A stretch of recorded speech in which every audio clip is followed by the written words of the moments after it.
안녕하세요. 저는 20여 년간 내과 진료를 해오면서 수많은 당뇨 환자분들을 만나온 의사입니다. 오늘은 여러분께 정말 중요한 이야기를 하나 나누고 싶어서 이렇게 영상을 준비했습니다. 지난주에도 한 분이 제 진료실에 오셨어요. 60대 후반 여성분이셨는데 당뇨약을 꾸준히 드시고 계시고 혈당 수치도 나쁘지 않았습니다. 그런데 그분이 하신 말씀이 아직도 제 마음에 남아 있어요. 선생님, 약은 잘 먹고 있는데 왜 이렇게 몸이 무거울까요?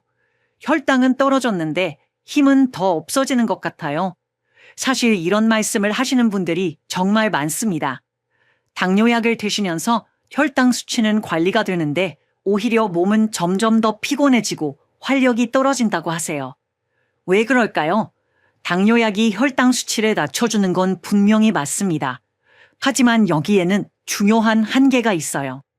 약은 혈당이라는 숫자만 조절할 뿐 우리 몸의 근본적인 대사 기능을 회복시켜주지는 못한다는 점입니다. 의사로서 솔직히 말씀드리면 당뇨약은 평생 드셔도 당뇨 자체가 나아지는 건 아닙니다. 단지 혈당이라는 수치를 인위적으로 조절해주는 역할을 할 뿐이에요. 마치 누수가 생긴 수도관에 임시방편으로 테이프를 붙이는 것과 비슷하다고 할 수 있죠. 더 걱정스러운 건 약물의 부작용입니다. 당뇨약이 간이나 신장을 거쳐가면서 속쓰림, 소화불량, 설사 같은 위장 장애를 일으키는 경우가 정말 흔해요. 특히 나이가 드신 분들일수록 이런 증상들이 더 자주 나타납니다. 가장 무서운 건 저혈당 쇼크입니다. 갑자기 어지럽거나 손이 떨리는 증상이 나타나면 그게 바로 위험 신호예요. 특히 식사를 제대로 하지 않고 약을 드시면 혈당이 위험할 정도로 떨어질 수 있어서 응급실에 실려오시는 분들도 계십니다. 그래서 제가 환자분들께 늘 강조하는 말이 있어요. 약은 꼭 필요한 만큼만, 음식은 하루 3번 약처럼 드시라고 말씀드립니다. 약을 무조건 끊으라는 이야기가 아닙니다. 다만 약에만 의존하고 생활 습관은 그대로 둔다면 우리 몸은 점점 스스로 혈당을 조절하는 능력을 잃어버릴 수 있어요. 진정한 치료는 약이 아니라 우리 몸 자체가 혈당을 조절할 수 있도록 도와주는 것입니다. 그리고 그 열쇠는 바로 음식에 있어요. 오늘 제가 여러분께 나누고 싶은 내용이 도움이 되시길 바라면서 혹시 이런 정보가 필요하신 분들이 계시다면 구독 버튼을 눌러주세요. 더 많은 분들께 올바른 건강 정보를 전해드릴 수 있을 것 같습니다. 저에게도 개인적으로 잊을 수 없는 경험이 있습니다. 제 어머니도 70대에 당뇨 진단을 받으셨거든요. 처음에는 당연히 약물 치료를 시작했지만 몇 달 지나니까 식욕이 떨어지고 자꾸 체중이 줄어드시더라고요. 의사이면서도 가족 일이 되니까 정말 마음이 아팠습니다. 그때부터 제가 본격적으로 당뇨와 음식의 관계를 연구하기 시작했어요. 수많은 논문을 찾아보고 환자분들의 사례를 더 자세히 관찰하면서 깨달은 게 있습니다. 우리 몸은 생각보다 훨씬 똑똑하고 올바른 음식을 주면 스스로 치유할 수 있는 능력이 있다는 거였어요. 실제로 제가 진료하면서 만난 또 다른 환자분 이야기를 해드릴게요. 50대 남성분이셨는데 당뇨약을 드시면서도 혈당이 계속 들쭉날쭉했어요. 그분이 저에게 하신 말이 정말 인상 깊었습니다. 선생님, 제가 뭘 잘못하고 있는 건가요? 약도 꼬박꼬박 먹는데 왜 혈당이 안정이 안 될까요? 자세히 들어보니 그분은 아침에 약만 드시고 식사는 거르는 경우가 많으셨어요. 점심도 간단히 빵이나 컵라면으로 때우시고 저녁에만 제대로 드시는 패턴이었죠. 이런 식으로 드시면 약의 효과는 제대로 나오지 않으면서 부작용만 더 심해질 수 있어요. 특히 공복에 당뇨약을 드시면 위 점막이 손상될 위험도 높아지고 급격한 혈당 변화로 인해 어지럼증이나 식은땀 같은 증상이 나타날 수 있습니다. 이런 증상들이 반복되면 일상생활 자체가 힘들어지죠. 그래서 제가 20년 넘게 진료를 하면서 확신하게 된 게 있어요. 당뇨는 단순히 혈당 수치만의 문제가 아니라 우리 몸 전체의 대사 시스템이 균형을 잃은 상태라는 것입니다. 약으로는 이 균형을 근본적으로 회복시킬 수 없어요. 하지만 올바른 음식은 가능합니다. 그렇다면 정말로 음식만으로도 당뇨 치유가 가능한 걸까요? 제가 직접 경험한 놀라운 변화들을 지금부터 말씀드리겠습니다. 지금부터 말씀드릴 사례들은 모두 제가 직접 진료하면서 경험한 실제 이야기들입니다. 처음에는 저도 반신반의했었는데 이런 변화들을 계속 목격하면서 음식의 치유력에 대해 확신을 갖게 되었어요. 첫 번째로 기억에 남는 환자분은 60대 초반 여성분이셨습니다. 당뇨 진단을 받고 3년간 약물 치료를 받고 계셨는데 아침 식사를 늘 편의점 샌드위치와 믹스커피로 드시는 분이셨어요. 혈당은 180 정도로 높은 편이었고 오후만 되면 극심한 피로감을 호소하셨죠. 그분께 아침 식단만 바꿔보시라고 권했습니다. 편의점 빵 대신 현미로 지은 죽에 시금치나 무 같은 채소 반찬을 곁들여 드시도록 했어요. 처음엔 맛이 심심하다고 하셨지만 한 달 정도 지나니까 놀라운 변화가 나타났습니다. 아침 공복 혈당이 140대로 떨어진 거예요. 40 정도나 개선된 겁니다. 더 놀라운 건 그분이 하신 말이었어요. 선생님, 오후에 졸음이 안 와요. 몸이 이렇게 가벼울 줄 몰랐어요. 단순히 혈당 수치만 좋아진 게 아니라 몸 전체의 컨디션이 달라진 거였죠. 이게 바로 음식이 약과 다른 점입니다. 또 다른 분은 50대 후반 남성분이셨는데 점심과 저녁을 주로 삼겹살이나 냉면, 짜장면으로 드시는 분이었어요. 혈당약을 드시고 계셨지만 공복 혈당이 여전히 불안정했고 속이 자주 쓰리다고 하셨습니다. 그분께는 귀리밥을 추천했어요. 흰쌀에 귀리를 섞어서 지으시고 미역국이나 두부조림 같은 담백한 반찬 위주로 바꿔보시라고 했죠. 처음엔 고기가 없으니까 힘이 안 날 것 같다고 걱정하셨는데 한 달 후에 오셨을 때 정말 깜짝 놀랐어요. 공복 혈당이 30 정도 낮아졌을 뿐만 아니라 그분이 직접 하신 말씀이 인상적이었어요. 몸이 훨씬 가볍고 소화도 잘 되고 예전보다 머리가 맑다는 거였어요. 이런 변화를 보면서 저도 음식의 힘을 새삼 실감하게 되었습니다. 왜 이런 일이 가능할까요?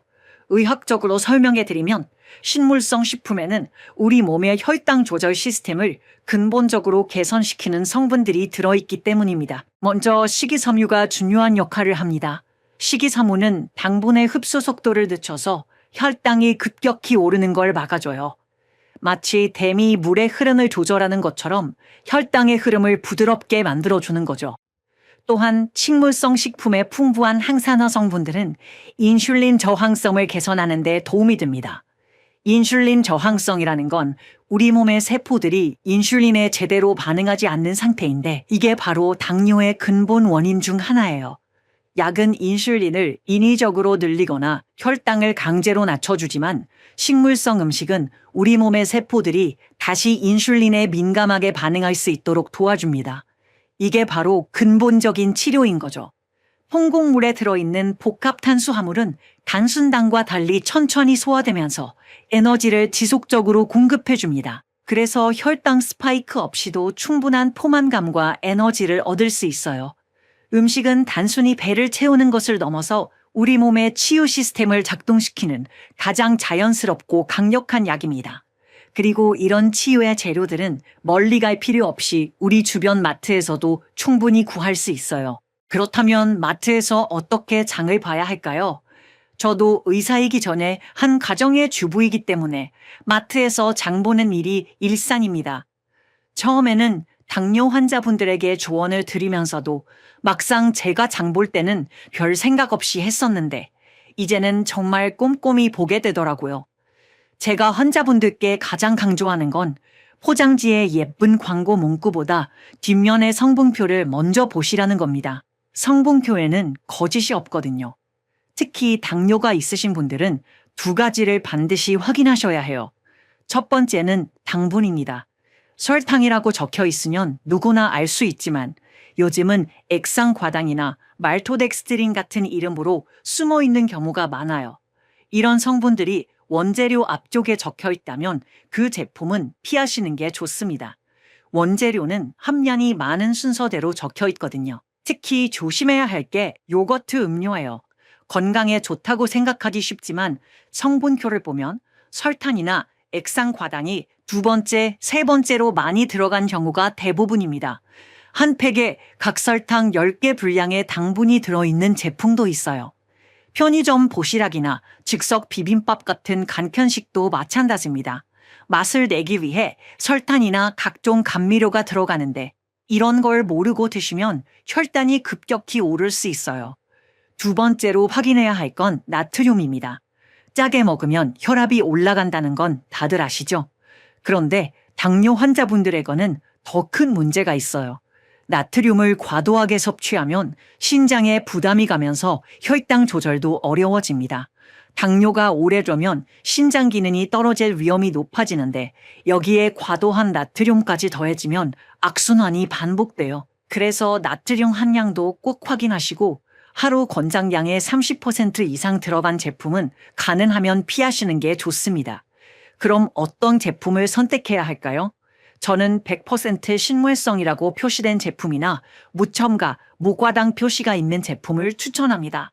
이런 표시가 있는 제품들은 대체로 인공 첨가물이 적고 원재료 본연의 맛을 살린 경우가 많아요. 또 하나 중요한 팁을 드리면 가공이 덜 된 자연식품 위주로 선택하시라는 겁니다.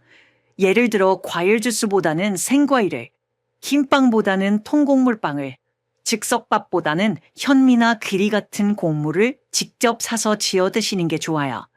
마트에서 장볼 때 제가 실제로 하는 방법을 알려드릴게요. 장바구니에 담기 전에 성분표를 보고 설탕이나 액상과당이 5번째 이내에 있으면 일단 제외합니다. 나트륨 함량도 체크해서 너무 높으면 다른 제품을 찾아봐요. 그리고 가능하면 냉동식품이나 통조림보다는 신선한 채소와 과일 코너에서 더 많이 사려고 노력합니다. 신선한 식재료는 보관이 조금 번거로울 수 있지만 건강을 생각하면 그 정도 수고는 충분히 할 만해요. 마지막으로 한 가지 더 말씀드리고 싶은 건 너무 완벽하게 하려고 스트레스 받지는 마시라는 겁니다. 처음에는 성분표 보는 것도 번거롭고 헷갈릴 수 있어요. 하지만 조금씩 습관을 만들어 가시면 나중에는 자연스럽게 몸에 좋은 제품들을 고르게 되실 거예요. 건강한 식단의 시작은 바로 현명한 장보기부터입니다. 많은 분들이 당뇨에 좋은 음식이라고 하면 비싸고 구하기 어려운 특별한 건강식품을 떠올리세요. 하지만 제가 20년간 진료하면서 확신하게 된 건 가장 효과적인 당뇨 치료 음식은 우리 주변에서 아주 저렴하게 구할 수 있다는 사실입니다. 오늘 제가 특별히 소개해드리고 싶은 2가지 식재료가 있어요. 바로 미역과 통곡물입니다. 이 2가지만으로도 당뇨 관리에 놀라운 변화를 경험하실 수 있을 거예요. 먼저 미역 이야기부터 해드릴게요. 사실 저도 처음에는 미역이 당뇨에 이렇게 좋은 줄 몰랐어요. 몇 년 전에 한 환자분이 혈당이 많이 좋아졌다고 오셨는데 자세히 들어보니 매일 아침 미역국을 드시고 계시더라고요. 그때부터 미역에 대해 본격적으로 연구하기 시작했습니다. 미역에는 알긴산이라는 특별한 성분이 들어있어요. 이 알긴산이 정말 놀라운 일을 합니다. 우리가 음식을 먹으면 당분이 소장해서 흡수되는데 알긴산은 이 당분이 천천히 흡수되도록 도와줘요. 마치 브레이크 역할을 하는 거죠. 의학적으로 설명하면 알긴산은 수용성 식이섬유의 일종인데 물과 만나면 젤 같은 상태가 됩니다. 이 젤이 위와 소장해서 음식물과 섞이면서 당분의 흡수 속도를 늦춰주는 거예요. 그래서 식후 혈당이 급격히 오르는 것을 막아줍니다. 실제로 제가 진료한 한 환자분은 아침마다 미역국 한 그릇을 드시기 시작한 후 식후 혈당이 20에서 30 정도 낮아졌어요. 약을 추가로 드신 것도 아니고 단지 미역국만 꾸준히 드셨을 뿐인데 말이죠. 또한 미역은 인슐린 저항성을 개선하는 데도 도움이 됩니다. 우리 몸에 만성 염증이 있으면 인슐린이 제대로 작동하지 않는데 미역의 다양한 항산화 성분들이 이런 염증을 줄여주는 역할을 해요. 특히 몸이 약하시거나 소화가 잘 안 되시는 분들에게도 미역은 부담 없는 식품입니다. 자극적이지 않으면서도 영양은 풍부하거든요. 제가 연세 많은 환자분들께 자주 추천하는 이유이기도 해요. 2번째는 통곡물입니다. 현미나 귀리 같은 통곡물에는 베타글루칸이라는 성분이 들어있어요. 이 베타글루칸이 혈당 관리에 정말 뛰어난 효과를 보입니다. 베타글루칸은 미역의 알긴산과 비슷하게 당분의 흡수를 늦춰주는 역할을 해요. 하지만 그뿐만 아니라 콜레스테롤 수치도 개선시켜줍니다. 당뇨 환자분들은 심혈관 질환 위험도 높아지는데 퐁곡물을 꾸준히 드시면 이런 위험까지 함께 관리할 수 있어요. 또한 퐁곡물에는 마그네슘이 풍부합니다. 마그네슘은 인슐린 기능에 꼭 필요한 미네랄인데요.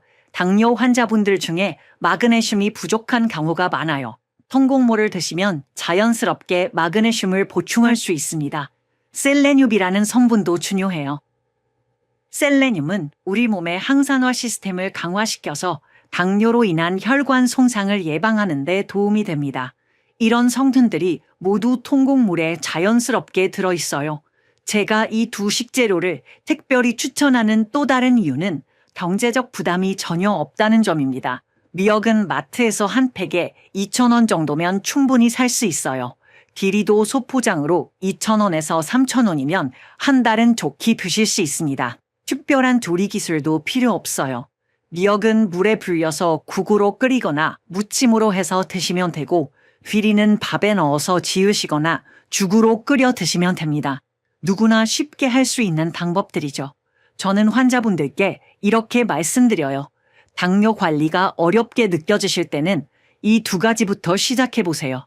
미역과 통곡물, 이 간단한 식재료들이 여러분의 혈당을 바꿔놓을 수 있을 거라고요.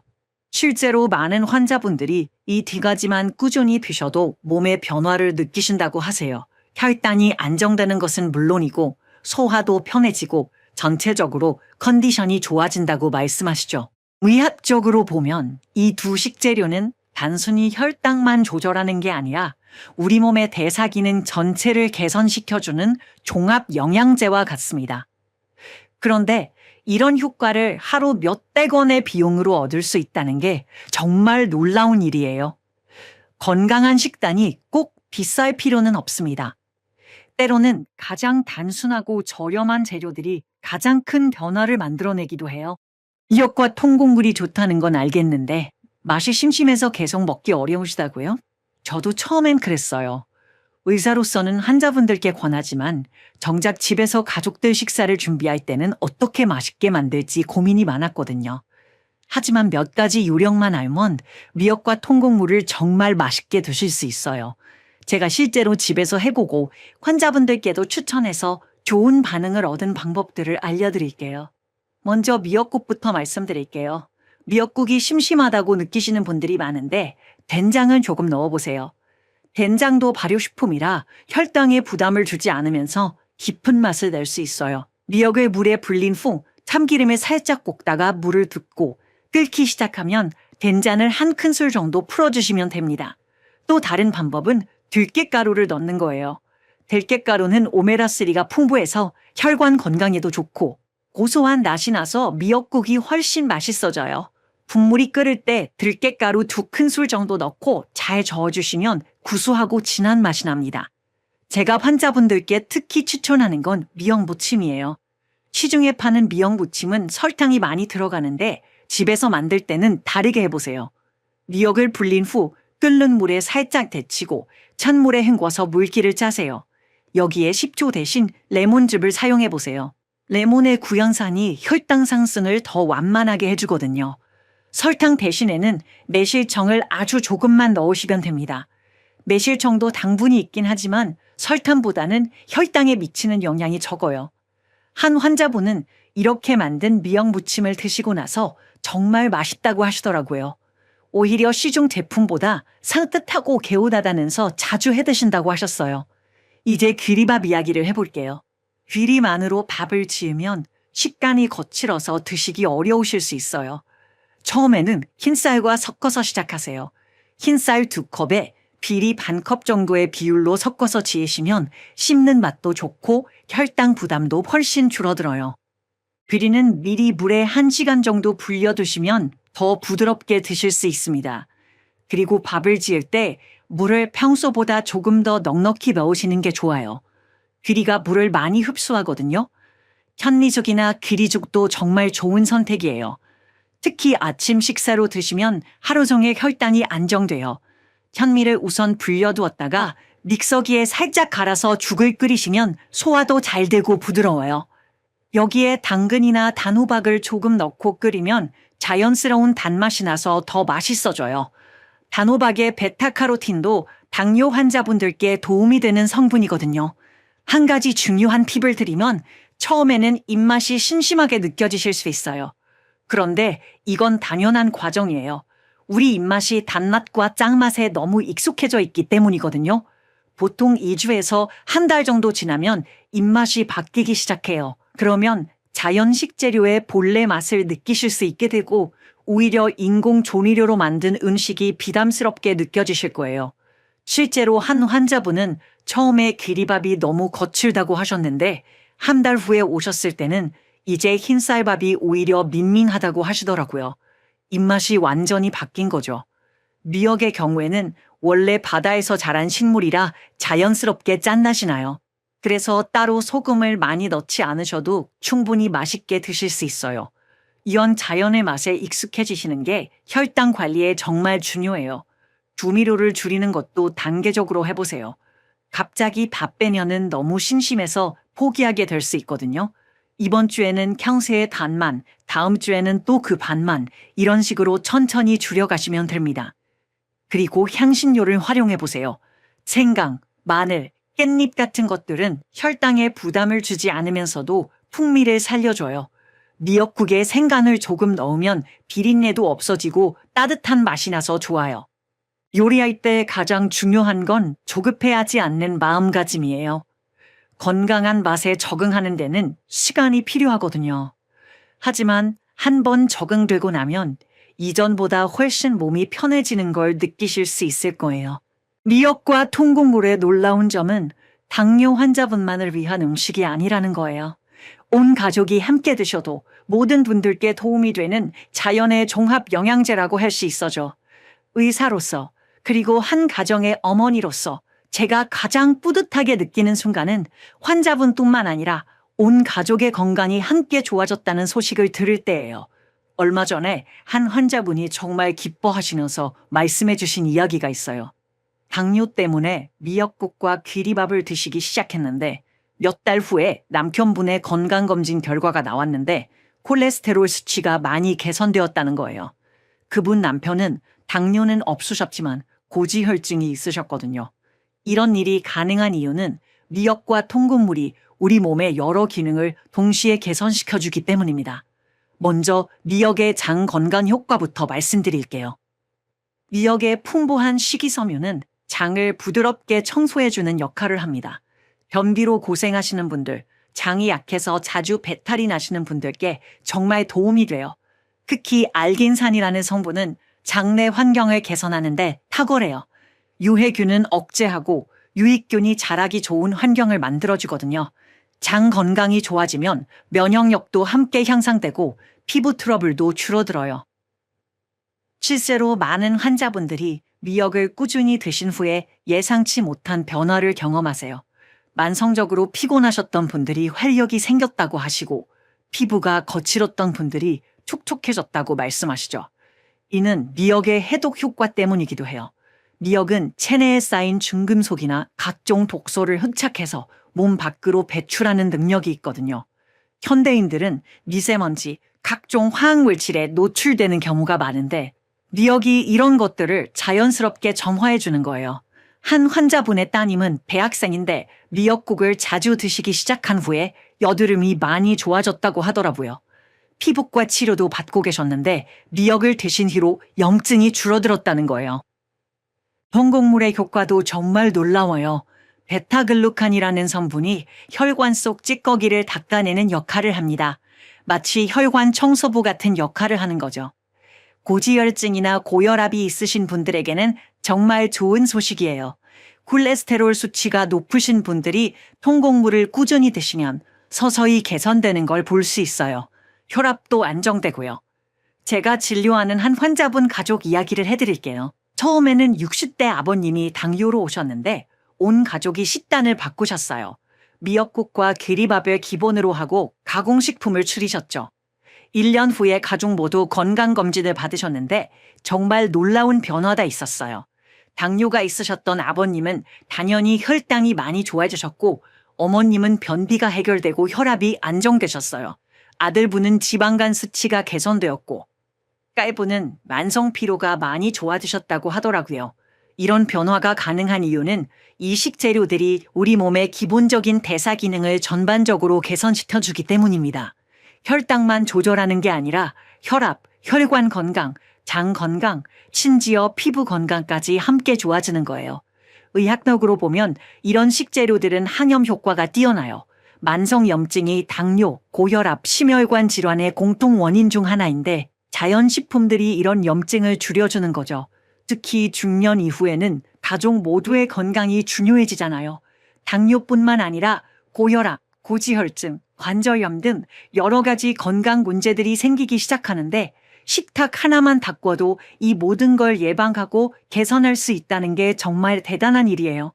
제가 환자분들께 늘 말씀드리는 건 건강한 식단은 개인의 치료를 넘어서 가족 전체의 예방의학이라는 거예요. 지금 당장 아프지 않더라도 미리미리 건강한 습관을 만들어 두시면 나중에 큰 병을 예방할 수 있거든요. 그리고 무엇보다 온 가족이 함께 건강해지는 과정 자체가 정말 의미 있는 일이라고 생각해요. 서로를 걱정하고 챙기는 마음이 건강한 음식과 함께 어우러질 때 그 효과는 배가 되는 것 같아요. 진료실에서 가장 자주 받는 질문 중 하나가 이거예요. 선생님, 라면이 정말 먹고 싶은데 절대 안 되나요? 과자는 한 개도 못 먹는 건가요? 이런 질문을 받을 때마다 저는 환자분들의 마음이 너무 잘 이해돼요. 사실 저도 의사이기 전에 사람이거든요. 가끔 야식으로 라면이 땡길 때도 있고 스트레스 받을 때 달콤한 간식이 생각날 때도 있어요. 그래서 저는 환자분들께 무조건 참으라고 말씀드리지 않아요. 중요한 건 어떻게 먹느냐예요. 똑같은 음식이라도 조금만 신경 써서 드시면 혈당에 미치는 영향을 크게 줄일 수 있거든요. 먼저 간식 이야기부터 해볼게요. 간식 자체가 나쁜 건 아니에요. 오히려 적절한 간식은 혈당을 안정시키는 데 도움이 될 수 있어요. 문제는 무엇을 선택하느냐죠.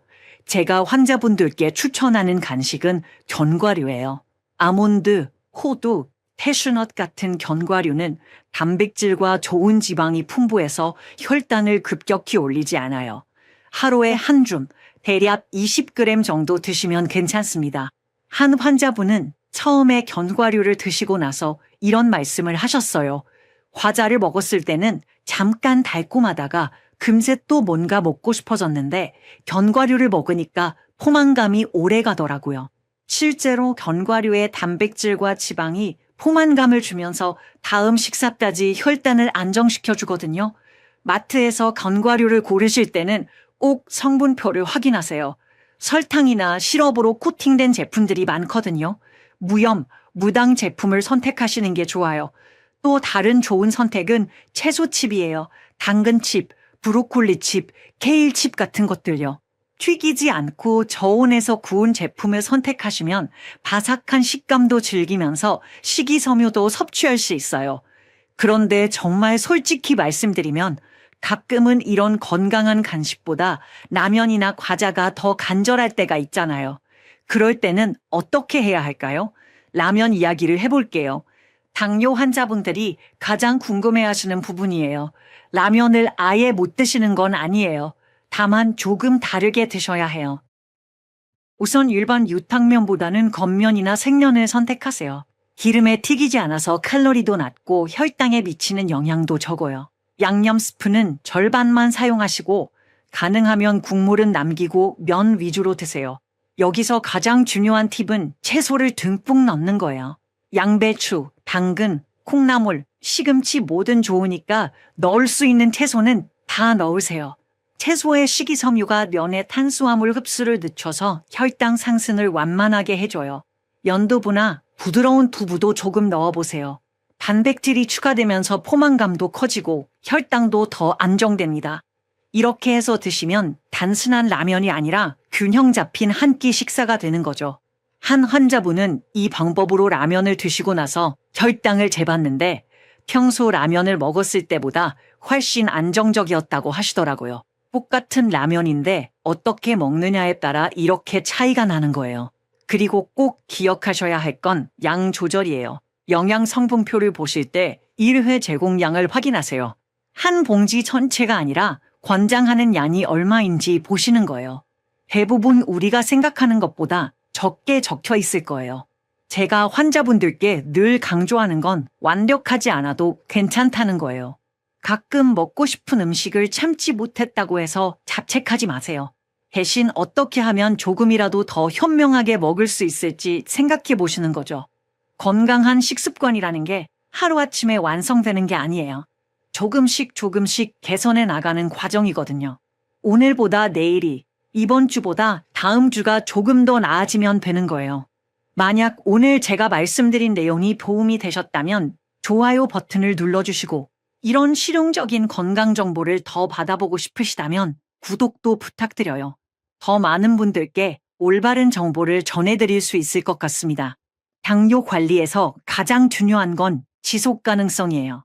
너무 엄격하게 하다가 포기하는 것보다는 조금 여유를 두고 꾸준히 하는 게 훨씬 좋은 결과를 가져다 줍니다. 지금까지 긴 이야기를 들어주셔서 정말 감사합니다. 마지막으로 몇 가지만 더 말씀드리고 싶어요. 오늘 제가 말씀드린 내용들을 정리해보면 결국 핵심은 이거예요. 당뇨는 약만으로는 근본적인 해결이 어렵지만 올바른 음식 선택으로는 충분히 관리할 수 있다는 것입니다. 특히 마트에서 쉽게 구할 수 있는 미역과 통곡물 같은 식재료만으로도 놀라운 변화를 경험하실 수 있어요. 그런데 혹시 현미나 귀리가 너무 거칠어서 소화가 어려우신 분들이 계실 거예요. 그런 분들께는 오븐도미를 추천해드려요. 오븐도미라는 건 현미에서 겉껍질을 절반 정도만 벗겨낸 쌀이에요. 쉽게 말해서 현미와 백미의 중간 단계라고 보시면 됩니다. 백미보다는 영양소가 훨씬 많이 남아있고 현미보다는 부드러워서 드시기 편해요. 식이섬유와 미네랄은 그대로 살아있으면서도 소화 부담은 줄일 수 있는 똑똑한 선택이죠. 20년 넘게 당뇨 환자분들을 진료하면서 제가 확신하게 된 건 작은 변화가 큰 기적을 만든다는 사실입니다. 처음에는 미역국 한 그릇, 기리밥 한 공기에서 시작했던 분들이 몇 달 후에는 완전히 다른 사람이 되어서 오시는 걸 정말 많이 봤거든요. 무엇보다 중요한 건 조금 덜 자극적으로, 조금 덜 짜게 드시는 것입니다. 우리 입맛이 자연의 맛에 익숙해질수록 우리 몸도 점점 더 건강해져요. 이게 바로 혈당을 살리는 식탁의 시작입니다. 당뇨 관리가 어렵게 느껴지실 때는 오늘 말씀드린 것 중에서 딱 하나만 선택해서 시작해보세요. 아침에 미역국 한 그릇이어도 좋고 흰쌀에 기리를 조금 섞는 것만으로도 충분해요. 완벽하지 않아도 괜찮습니다. 오늘보다 내일이 조금 더 나아지면 되는 거니까요. 제가 환자분들을 보면서 가장 안타까운 건 혼자서 너무 많은 걸 감당하려고 하시는 모습이에요. 가족들과 함께 식단을 바꿔보세요. 혼자가 아니라 온 가족이 함께 건강해지는 과정이 되면 훨씬 쉽고 즐거워질 거예요. 당뇨는 절대 혼자 이겨내야 할 병이 아닙니다. 올바른 정보와 작은 실천들이 쌓이면 충분히 극복할 수 있는 질환이에요. 제가 지금까지 많은 환자분들과 함께 경험해 온 것처럼 말이죠. 마지막으로 꼭 말씀드리고 싶은 건 오늘 제가 나눈 모든 내용은 일반적인 건강 정보이며 개별적인 의학적 조언은 아닙니다. 당뇨 관리에 대해서는 반드시 담당 의사 선생님과 상의하시고 약물 조절이나 식단 변경도 전문의와 상담 후에 진행하시기 바랍니다. 여러분 모두 건강하고 행복한 식탁을 만들어 가시길 진심으로 응원합니다. 오늘도 건강한 하루 보내세요. 안녕하세요. 오늘도 건강한 하루 보내고 계신가요? 요즘 병원에 가시면 의사 선생님께서 가장 먼저 확인하시는 것이 무엇인지 아시나요? 바로 혈압입니다. 혈압계를 팔에 감고 펌프질을 하는 그 순간 많은 분들이 긴장하시죠. 혹시 수치가 높게 나오면 어떻게 하나 걱정도 되고 또 어떤 분들은 평소와 다른 수치가 나와서 당황하기도 하십니다.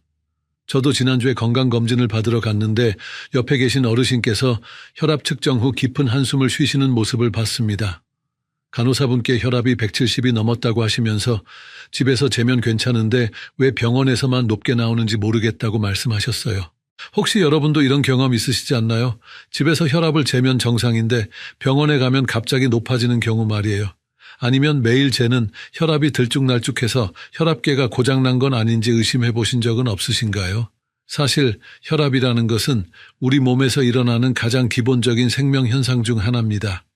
심장이 펌프질을 해서 혈액을 온몸으로 보내는 그 힘을 숫자로 나타낸 것이 바로 혈압이거든요. 그런데 이 간단해 보이는 숫자가 우리 건강에 미치는 영향은 정말 엄청납니다. 그런데 더 놀라운 사실이 있습니다. 2020년에 세계적으로 유명한 의학 잡지인 란셋에서 발표한 연구 결과를 보면 인간의 수명과 건강에 영향을 미치는 수많은 위험 요인들 중에서 고혈압이 가장 큰 영향을 미친다고 나왔습니다. 전체 사망 원인의 19.2%가 고혈압 때문이라는 충격적인 결과였습니다. 하지만 걱정하실 필요는 없습니다. 오늘 이 영상을 끝까지 보시면 혈압을 정확히 측정하는 방법부터 시작해서 약 없이도 혈압을 낮출 수 있는 생활 습관, 그리고 혈압약에 대한 잘못된 정보들까지 모든 것을 명확하게 알게 되실 겁니다. 지금부터 말씀드릴 내용은 의학적 정보 제공을 목적으로 하며 개인의 구체적인 치료나 진단을 위해서는 반드시 전문의와 상담하시기 바랍니다.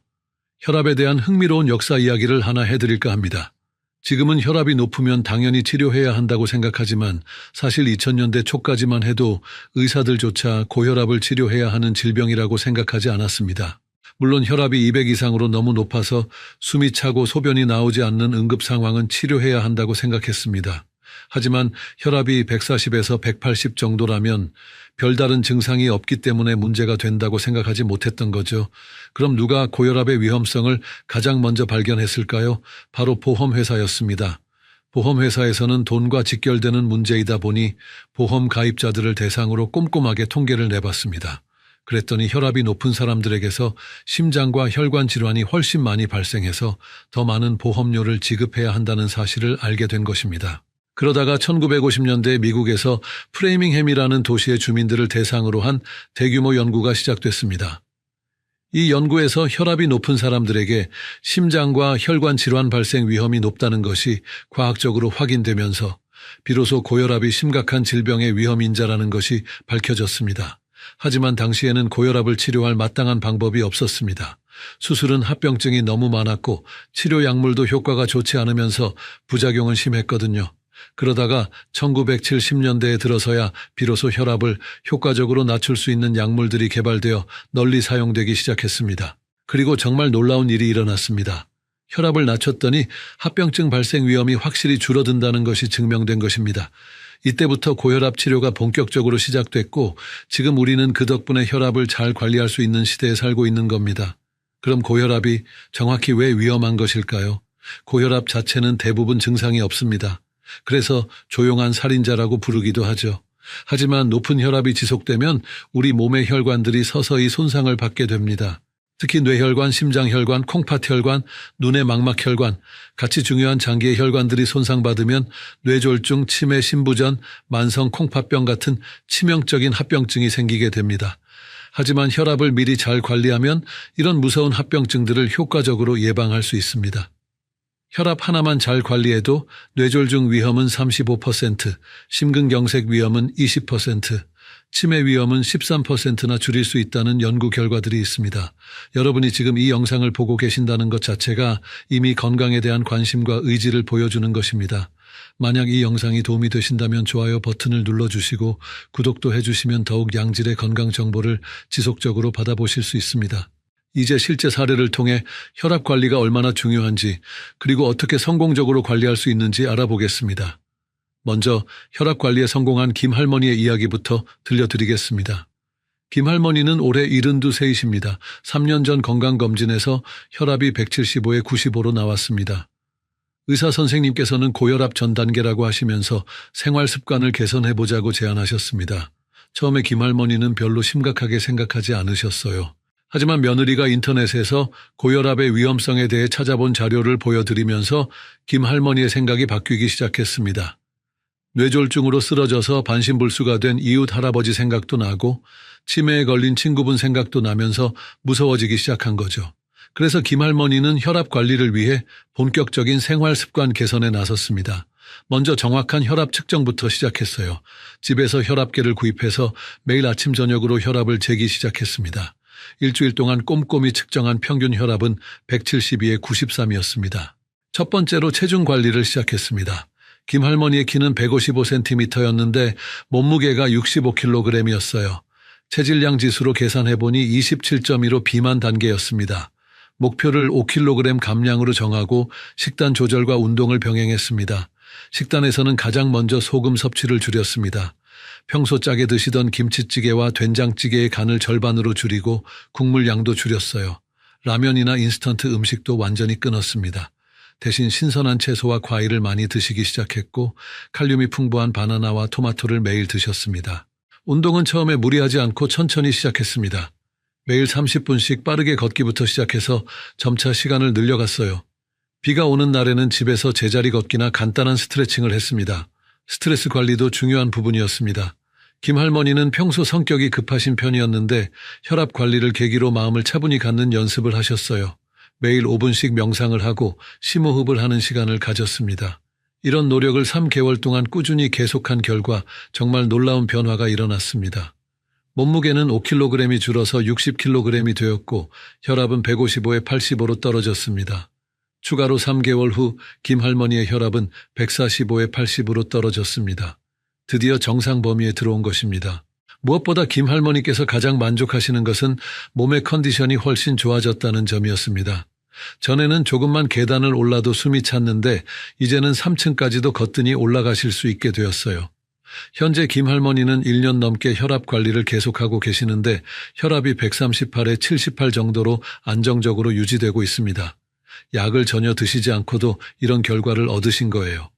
이번에는 반대로 혈압 관리를 소홀히 해서 안타까운 결과를 맞게 된 박 할아버지의 이야기를 들려드리겠습니다. 박 할아버지는 올해 68세이십니다. 5년 전부터 건강검진에서 혈압이 높다는 이야기를 계속 들어오셨어요. 처음에는 160에 95 정도였는데 해가 갈수록 조금씩 더 높아져서 작년에는 175에 100까지 올라갔습니다. 의사 선생님께서는 매번 혈압약을 처방해 주시려고 했지만 박 할아버지는 계속 거부하셨습니다. 인터넷에서 혈압약을 한번 먹기 시작하면 평생 끊을 수 없다는 이야기를 보셨거든요. 또 혈압약이 치매를 유발한다는 무서운 소문도 들으셨고요. 하지만 실제로는 생활습관 개선을 제대로 실천하지 못하셨어요. 운동은 일주일에 한두 번 정도만 하셨고 그것도 가볍게 산책하는 수준이었습니다. 특히 박 할아버지는 술과 담배를 끊지 못하셨습니다. 매일 소주 서너 잔씩 드셨고 담배도 하루 한 갑 정도 피우셨어요. 이런 상황이 계속되면서 박 할아버지의 혈압은 점점 더 높아졌습니다. 혈압을 재보면 180에 110을 넘나드는 경우가 많아졌어요. 그래도 별다른 증상이 없어서 크게 걱정하지 않으셨습니다. 하지만 문제는 조용히 진행되고 있었습니다. 높은 혈압이 지속되면서 박 할아버지의 혈관들이 서서히 손상을 받고 있었던 것입니다. 그러던 어느 날 아침 박 할아버지께서 갑자기 쓰러지셨습니다. 화장실에 가시려고 일어나시다가 갑자기 어지러워하시더니 그대로 주저앉으셨어요. 급히 응급실로 모셔갔더니 뇌경색이라는 진단을 받으셨어요. 뇌경색은 뇌혈관이 막혀서 뇌 조직의 산소와 영양분 공급이 중단되는 질병입니다. 박 할아버지의 경우 오랫동안 관리되지 않은 고혈압 때문에 뇌혈관이 좁아지고 딱딱해져서 결국 막히게 된 것입니다. 다행히 빠른 응급처치로 생명에는 지장이 없었지만 후유증이 남았습니다. 오른쪽 팔다리에 힘이 약해져서 걷기가 어려워지셨고 말씀도 이전처럼 명확하지 않게 되셨어요. 입원 치료를 받으면서 박 할아버지는 이제야 혈압 관리의 중요성을 깨달으셨습니다. 의사 선생님께서는 만약 5년 전부터 혈압약을 제대로 복용하고 생활 습관을 관리했다면 이런 일은 충분히 예방할 수 있었을 것이라고 말씀하셨어요. 박 할아버지의 사례에서 우리가 배울 수 있는 교훈은 명확합니다. 고혈압은 조용한 살인자라고 불리는 이유가 있습니다. 증상이 없다고 해서 안전한 것이 아니라 오히려 그동안 우리 몸속에서는 돌이킬 수 없는 손상이 진행되고 있을 수 있다는 것입니다. 이제 혈압이 정확히 우리 몸에서 어떤 역할을 하고 왜 높으면 문제가 되는지 자세히 알아보겠습니다. 우리 심장은 하루에 약 10만 번 정도 뛰면서 혈액을 온몸으로 보냅니다. 심장이 수축할 때 혈액이 동맥으로 힘차게 밀려나가는데 이때 혈관벽에 가해지는 압력이 바로 수축기 혈압입니다. 반대로 심장이 이완될 때 혈관에 남아있는 압력이 이완이 혈압이죠. 정상적인 혈압은 수축기가 120 미만, 이완이가 80 미만입니다. 하지만 혈압이 지속적으로 높아지면 혈관 벽에 과도한 압력이 가해져서 문제가 생기기 시작합니다. 높은 혈압이 지속되면 우리 몸에서는 어떤 일이 일어날까요? 먼저 혈관 벽이 두꺼워지고 딱딱해집니다. 이를 의학 용어로 동맥경화라고 합니다. 동맥경화가 진행되면 혈관의 탄력성이 떨어지고 혈액이 흐르는 통로도 좁아집니다. 특히 중요한 장기들의 혈관이 손상받으면 심각한 합병증이 발생합니다. 뇌혈관이 손상되면 뇌경색이나 뇌출혈 같은 뇌졸중이 발생할 수 있어요. 뇌졸중은 우리나라 사망 원인 4위에 해당하는 무서운 질병입니다. 심장혈관이 손상되면 협심증이나 심근경색이 발생할 수 있습니다. 심장 근육에 산소와 영양을 공급하는 관상동맥이 좁아지거나 막히면서 생기는 질병들이죠. 콩팥혈관이 손상되면 만성 콩팥병이 발생합니다. 이런 합병증들의 공통점은 한번 발생하면 되돌리기 어렵다는 것입니다.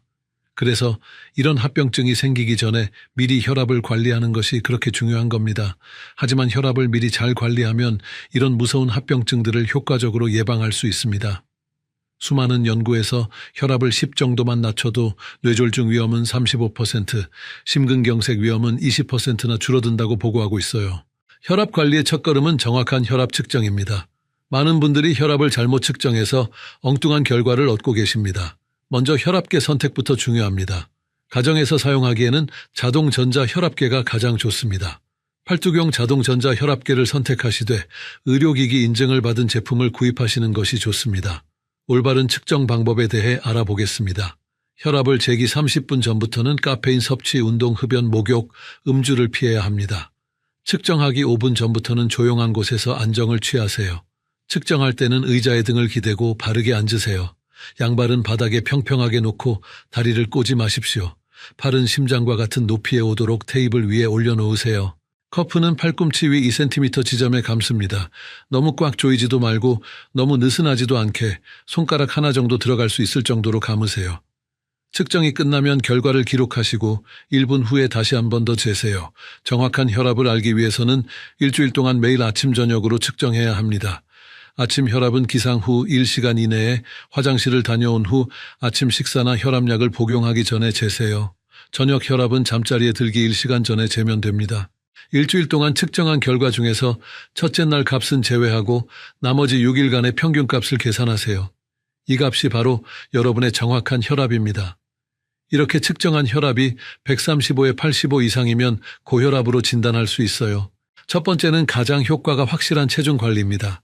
연구에 따르면 체중을 1kg 감량할 때마다 수축기 혈압이 약 1 정도 낮아진다고 합니다.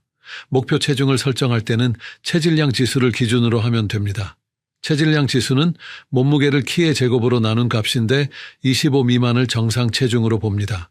하지만 나이가 들수록 무리한 다이어트는 오히려 해로울 수 있습니다. 시니어분들은 체질량 지수 23에서 27 정도를 목표로 하시는 것이 적당합니다. 체중 감량을 위한 첫 번째 원칙은 서서히 줄이는 것입니다. 한 달에 1에서 2kg 정도가 적당해요. 식단 조절에서 가장 중요한 것은 총 칼로리 섭취량을 줄이는 것입니다. 하지만 영양소는 골고루 섭취해야 해요. 당분이 많은 음료수, 과자, 케이크 등은 가급적 피하시는 것이 좋습니다. 대신 물을 충분히 드시고 단맛이 생각날 때는 과일을 드세요. 식사량 조절도 중요합니다. 평소보다 20% 정도 줄여서 드시면 됩니다.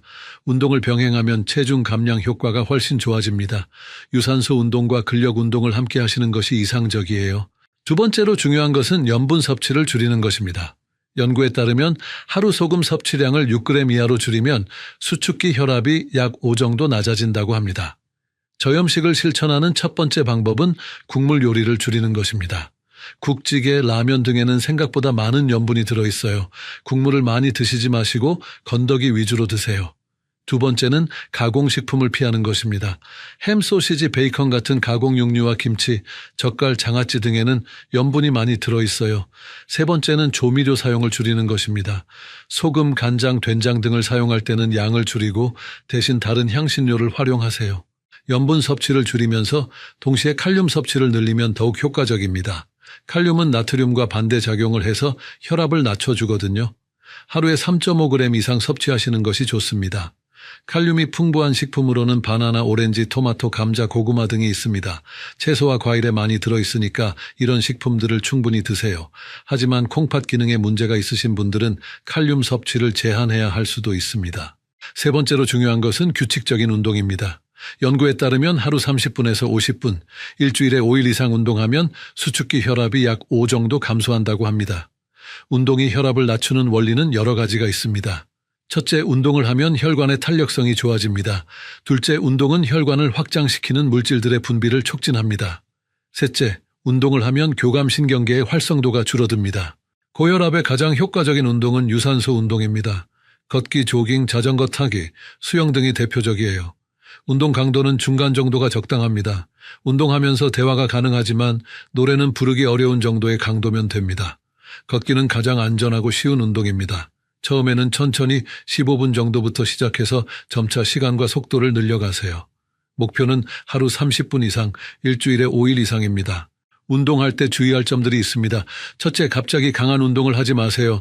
점진적으로 강도를 높여가는 것이 안전합니다. 둘째, 운동 전후에 충분한 준비 운동과 정리 운동을 하세요. 셋째, 운동 중에 어지럽거나 가슴이 아프면 즉시 중단하세요.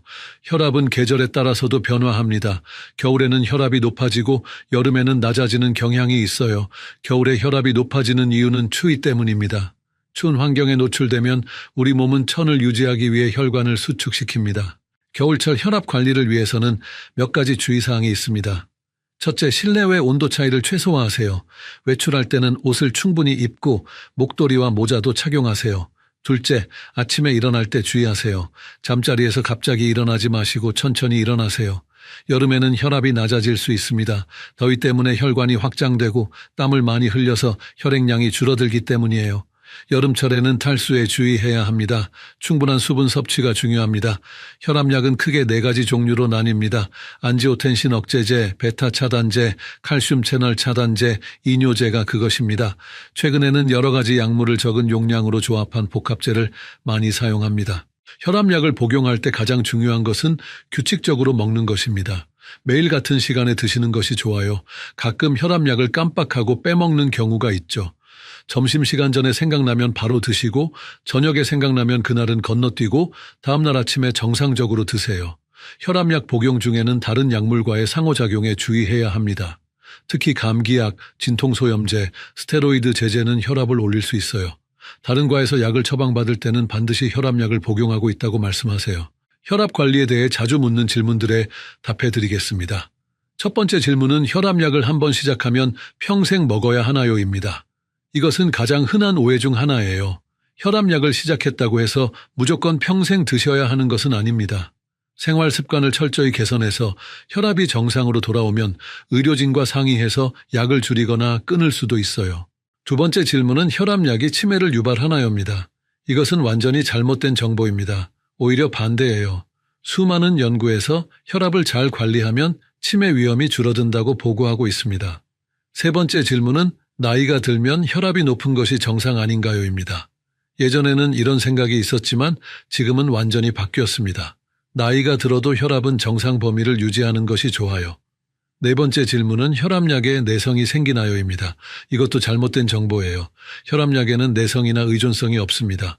다만 시간이 지나면서 혈압약의 효과가 떨어지는 것처럼 느껴질 수 있는데 이는 고혈압으로 인한 혈관 손상이 진행되어서 그런 것입니다. 지금까지 혈압 관리에 대한 유용한 정보들을 많이 알려드렸는데요. 이런 정보들이 더 많은 분들에게 도움이 되도록 좋아요 버튼을 눌러주시고 구독도 부탁드립니다. 오늘 긴 시간 동안 혈압 관리에 대해 자세히 알아봤습니다. 핵심 내용을 3가지로 정리해 드리겠습니다. 첫째, 혈압은 정확히 측정하는 것부터 시작입니다. 일주일 동안 매일 아침 저녁으로 재서 평균값을 구하세요. 이것이 여러분의 진짜 혈압입니다. 둘째, 생활 습관 개선만으로도 상당한 혈압 강화 효과를 얻을 수 있습니다. 체중 관리, 저염식, 규칙적인 운동을 꾸준히 실천하세요. 셋째, 혈압약에 대한 잘못된 정보에 휘둘리지 마세요. 현대의 혈압약은 안전하고 효과적입니다. 필요하다면 주저하지 말고 복용하세요. 이제 일주일 동안 실천할 수 있는 구체적인 도전 과제를 제시해 드리겠습니다. 하루째 정확한 혈압 측정법을 익히고 첫 번째 측정을 해보세요. 이틀째부터 7일째까지 매일 아침 저녁 혈압을 재고 기록하세요. 동시에 식단에서 염분을 줄여보세요. 국물 요리를 줄이고 소스는 찍어서 드시고 가공식품을 피하세요. 매일 30분씩 걷기 운동도 시작하세요. 일주일 후에는 혈압 평균값을 계산해 보시고 생활 습관 개선 효과를 확인해 보세요. 작은 변화라도 격려하시고 꾸준히 계속하시기 바랍니다. 다음 주에는 당뇨병 관리에 대해 알아보겠습니다. 혈당 조절의 모든 것, 합병증 예방법, 올바른 식단 관리까지 자세히 다룰 예정입니다.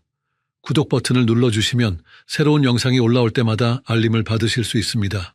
오늘 말씀드린 내용은 의학적 정보 제공을 목적으로 하며 개인의 구체적인 진단이나 치료를 위해서는 반드시 전문의와 상담하시기 바랍니다. 건강한 하루 되세요. 안녕하세요. 저는 15년째 동네 약국에서 일하고 있는 약사입니다. 매일 수많은 분들이 약국을 찾아오시는데요. 특히 어르신들께서 가장 많이 물어보시는 질문이 하나 있습니다. 바로 비타민C에 대한 궁금증이에요.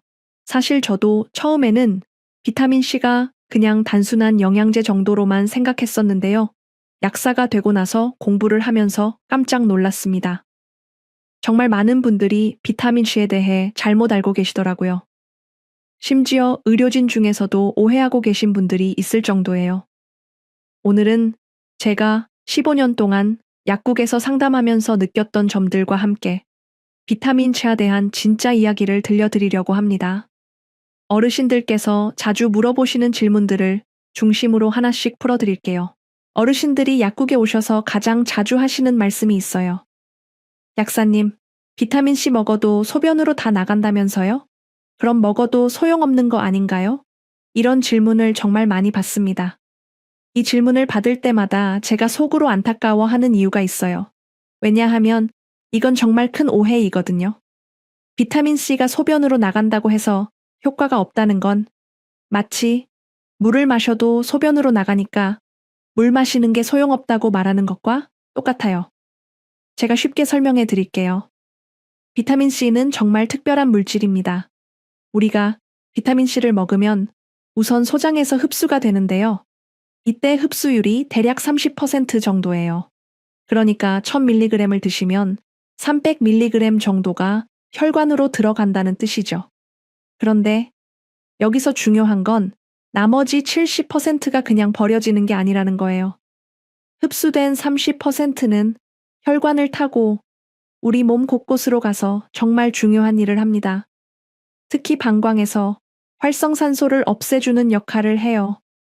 제가 약국에서 상담하면서 느낀 건데요. 비타민C를 꾸준히 드시는 어르신들은 밤에 화장실 가는 횟수가 줄어든다고 하시더라고요. 이게 바로 방광이 건강해지기 때문이에요. 방광암 예방에도 도움이 되고요. 그리고 흡수되지 않은 나머지 70%는 어떻게 될까요? 이게 대장으로 내려가면서 대장 속 좋은 균들을 늘려줍니다. 마치 유산균처럼 장내 환경을 개선해주는 거예요. 그래서 대장 건강에도 도움이 되고 대장암 예방에도 효과가 있어요. 약국에 오시는 어르신들 중에 변비로 고생하시는 분들이 계신데요. 비타민C를 꾸준히 드시면서 변비가 좋아졌다고 하시는 경우를 많이 봤어요. 이것도 바로 이런 이유 때문이에요. 그러니까 비타민C는 흡수되는 부분도 유익하고 흡수되지 않는 부분도 유익해요. 한 톨도 버려지는 게 없다는 뜻이죠. 제가 약국에서 일하면서 정말 신기했던 경험이 있어요. 어떤 할머니가 오셔서 비타민C 먹으면 소변이 노랗게 나온다고 걱정하시더라고요. 그래서 제가 설명해 드렸어요. 할머니, 그게 바로 비타민C가 제대로 일하고 있다는 증거예요. 방광을 보호하느라 열심히 일한 비타민C가 소변으로 나가는 거거든요. 사실 우리 몸은 정말 똑똑해요. 필요한 만큼만 흡수하고 나머지는 다른 곳에서 유용하게 쓰이도록 설계되어 있어요.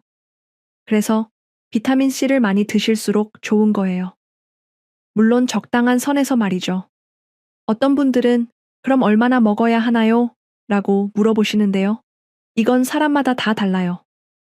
본인의 몸 상태와 생활 패턴에 따라서 조절하시면 됩니다. 중요한 건 꾸준히 드시는 거예요. 그러니까 앞으로는 비타민C가 소변으로 나간다는 말을 들으시더라도 걱정하지 마세요. 오히려 우리 몸이 비타민C를 제대로 활용하고 있구나 라고 생각하시면 됩니다. 저는 약국에서 일하면서 정말 많은 어르신들을 만나봤는데요. 비타민C에 대해 제대로 알고 계신 분들의 건강 상태가 확실히 다르더라고요. 특히 80대 할머니 한 분이 기억에 남아요. 처음 오셨을 때는 자주 아프시고 기운도 없어 보이셨는데 비타민C를 꾸준히 드시고 나서는 정말 달라지셨거든요. 감기도 잘 안 걸리시고 무엇보다 밤에 푹 주무신다고 하시더라고요. 이런 경험들을 통해서 제가 확신하게 된 게 있어요. 비타민C는 정말 우리 몸에 없어서는 안 될 소중한 영양소라는 거예요. 그런데 많은 분들이 잘못된 정보 때문에 망설이고 계시는 게 안타까워요. 어르신들이 약국에 오셔서 두 번째로 많이 하시는 걱정이 있어요. 약사님, 비타민C 많이 먹으면 콩팥 나빠진다면서요? 저 콩팥이 안 좋은데 먹어도 될까요? 이런 질문이에요. 이 질문을 받을 때마다 저는 참 안타까운 마음이 들어요. 왜냐하면 이것도 큰 오해이거든요. 심지어 일부 의료진분들도 이렇게 말씀하시는 경우가 있어서 더욱 문제가 되고 있어요. 제가 약국에서 15년 동안 상담해본 경험으로 말씀드리면 비타민C는 콩팥에 해가 되기는커녕 오히려 도움이 됩니다. 이걸 쉽게 설명해 드릴게요. 우선 비타민C가 콩팥을 망가뜨린다는 걱정이 왜 생겼는지부터 말씀드릴게요. 일부에서는 비타민C를 많이 먹으면 콩팥에 부담이 된다고 하는데 이건 비타민C의 특성을 제대로 모르고 하는 말이에요. 앞서 말씀드렸듯이 비타민C는 우리가 아무리 많이 먹어도 30% 정도만 흡수돼요. 나머지는 흡수도 안 되고요. 그러니까 콩팥이 무리할 정도로 많은 양이 들어갈 수가 없어요. 제가 약국에서 어르신들께 자주 드리는 비유가 있어요.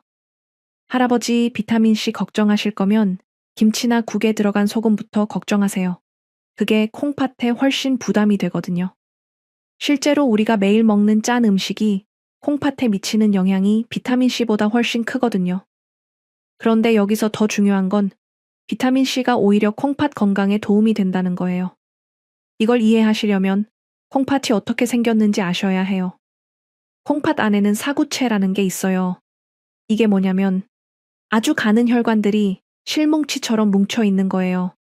마치 수세미같이 생겼다고 보시면 돼요. 이 작은 혈관들이 피를 걸러서 소변을 만드는 거거든요. 그런데 콩팥이 나빠지는 이유가 뭘까요? 바로 이 작은 혈관들이 막히거나 딱딱해지기 때문이에요. 혈관이 건강하지 못하면 콩팥 기능이 떨어지는 거죠. 여기서 비타민C의 역할이 중요해져요. 비타민C는 혈관을 튼튼하게 만드는 대표적인 영양소거든요. 옛날에 괴혈병이라는 병이 있었잖아요. 비타민C가 부족해서 혈관이 터지는 병이었어요. 그만큼 비타민C는 혈관 건강에 꼭 필요한 거예요. 제가 약국에서 상담하면서 정말 신기한 경험을 많이 했어요. 콩팥 기능이 안 좋으셨던 어르신들이 비타민C를 꾸준히 드시고 나서 검사 수치가 좋아지신 경우를 여러 번 봤거든요. 특히 기억에 남는 할아버지가 계세요. 처음 오셨을 때 크레아티닌 수치가 높아서 걱정이 많으셨어요. 그런데 비타민C를 꾸준히 드시고 6개월 후에 다시 검사해 보니까 수치가 많이 좋아지셨더라고요. 그때 할아버지가 하신 말씀이 약사님 덕분에 콩팥이 젊어졌네요. 였어요. 물론 이런 경우가 모든 분에게 나타나는 건 아니에요. 하지만 분명한 건 비타민C가 콩팥에 해롭지 않다는 거예요. 오히려 콩팥을 구성하는 혈관들을 건강하게 만들어서 본래 기능을 잘 할 수 있도록 도와주는 거죠. 그런데 안타깝게도 일부 의료진분들은 콩팥 기능이 나빠진 환자를 좋게 만들 방법을 잘 모르세요. 그래서 혹시나 해서 비타민C도 줄이세요 라고 말씀하시는 거예요. 하지만 이건 정말 아쉬운 일이에요. 제가 약국에서 만난 어르신들 중에는 이런 분들이 계세요. 콩팥 기능 때문에 걱정하시면서도 비타민C는 무서워서 못 드시는 분들 말이에요. 그럴 때마다 저는 안타까운 마음으로 설명해 드려요. 어르신 비타민C 걱정하실 시간에 금연하시고 금주하시고 짠 음식 줄이세요. 그게 콩팥 건강에 훨씬 중요해요. 비타민C는 오히려 도움이 되니까 안심하고 드세요. 실제로 비타민C를 꾸준히 드시는 어르신들을 보면 전체적인 건강 상태가 좋아요. 감기도 잘 안 걸리시고 기운도 좋으시고 무엇보다 각종 검사 수치들이 안정적이에요. 그러니까 콩팥이 걱정되신다고 비타민C를 피하지 마세요. 오히려 적절한 양을 꾸준히 드시면서 콩팥 건강을 지켜나가시기 바랍니다. 물론 콩팥 질환이 심하신 분들은 담당 의사와 상의하시는 게 좋지만 일반적으로는 전혀 걱정하실 필요가 없어요. 제가 약국에서 일하면서 정말 많이 받는 질문 중 하나가 바로 콜레스테롤에 관한 거예요. 약사님, 비타민C 먹으면 콜레스테롤이 떨어진다면서요? 정말인가요? 이런 질문 말이에요. 사실 이 질문에 대답하기가 참 조심스러워요. 왜냐하면 콜레스테롤에 대해서는 정말 많은 오해가 있거든요. 특히 어르신들은 콜레스테롤 수치만 보고 너무 걱정하시는 경우가 많아요. 우선 비타민C와 콜레스테롤의 관계부터 말씀드릴게요. 비타민C를 꾸준히 드시면 콜레스테롤 수치가 조금 떨어져요. 예를 들어서 250이었던 수치가 220 정도로 내려가는 정도의 효과는 있어요. 이게 왜 그런지 설명해 드릴게요.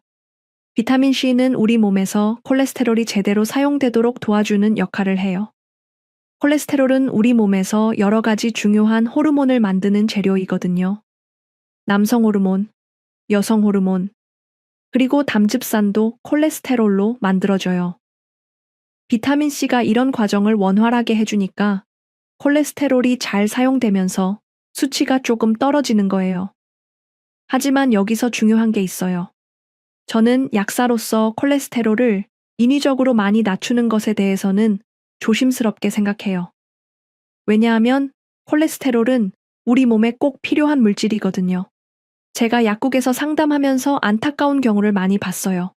콜레스테롤 약을 드시는 어르신들 중에 콜레스테롤 수치를 너무 낮게 유지하시는 분들이 계세요. 그런 분들을 보면 면역력이 떨어져 보이시고 자주 아프시더라고요. 왜 그럴까요? 콜레스테롤은 우리 몸의 모든 세포막을 만드는 재료예요. 특히 면역세포를 만들 때 꼭 필요한 거거든요. 우리 골수에서는 매일매일 새로운 백혈구와 적혈구가 만들어지는데 이때 콜레스테롤이 부족하면 제대로 된 면역세포가 만들어질 수 없어요. 제가 약국에서 만난 한 할머니 이야기를 해드릴게요. 콜레스테롤 약을 드시면서 수치를 40대까지 낮게 유지하고 계셨어요. 그런데 자꾸 감기에 걸리시고 기운도 없으시더라고요. 그래서 제가 조심스럽게 말씀드렸어요. 할머니 콜레스테롤을 너무 낮게 유지하시는 것 같은데 담당 의사와 상의해 보시는 게 어떨까요? 그 할머니가 의사와 상의해서 약을 조금 줄이시고 나서는 확실히 기운이 좋아지시더라고요. 물론 이게 모든 분에게 해당하는 건 아니지만 콜레스테롤도 적당한 수준을 유지하는 게 중요하다는 걸 보여주는 사례라고 생각해요. 그럼 콜레스테롤 관리를 어떻게 해야 할까요? 여기서 비타민C의 진짜 역할이 나타나요. 사실 콜레스테롤 자체가 문제가 아니라 콜레스테롤이 산화되는 게 문제예요. 콜레스테롤이 활성산소에 의해 산화되면 혈관벽에 달라붙어서 동맥경화를 일으키거든요. 그런데 비타민C는 강력한 항산화제이기 때문에 콜레스테롤이 산화되는 걸 막아줘요. 이게 진짜 근본적인 해결책이에요. 콜레스테롤 수치를 억지로 낮추는 게 아니라 콜레스테롤이 나쁘게 변질되지 않도록 보호해 주는 거죠. 제가 약국에서 상담할 때 어르신들께 자주 말씀드리는 게 있어요. 콜레스테롤 수치만 보지 마시고 전체적인 혈관 건강을 생각하세요. 비타민C를 꾸준히 드시면서 활성산소를 줄이는 게 더 중요해요. 실제로 비타민C를 꾸준히 드시는 어르신들은 콜레스테롤 수치가 높아도 혈관 건강이 좋으신 경우가 많아요. 반대로 콜레스테롤 수치만 낮고 비타민C를 안 드시는 분들은 다른 혈관 질환 위험이 있을 수 있고요.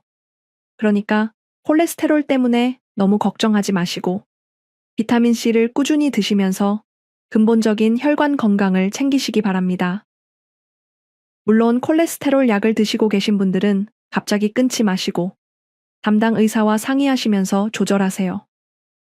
지금까지 비타민C에 대한 3가지 큰 오해들을 풀어드렸는데요. 정말 유용한 정보였다고 생각하시면 좋아요 버튼을 눌러주시고 구독도 해주세요. 앞으로 더 많은 건강 정보를 약사의 관점에서 정확하게 전달해 드리도록 하겠습니다. 그럼 이제 어르신들이 정말 궁금해하시는 감기와 비타민C의 관계에 대해서 말씀드릴게요.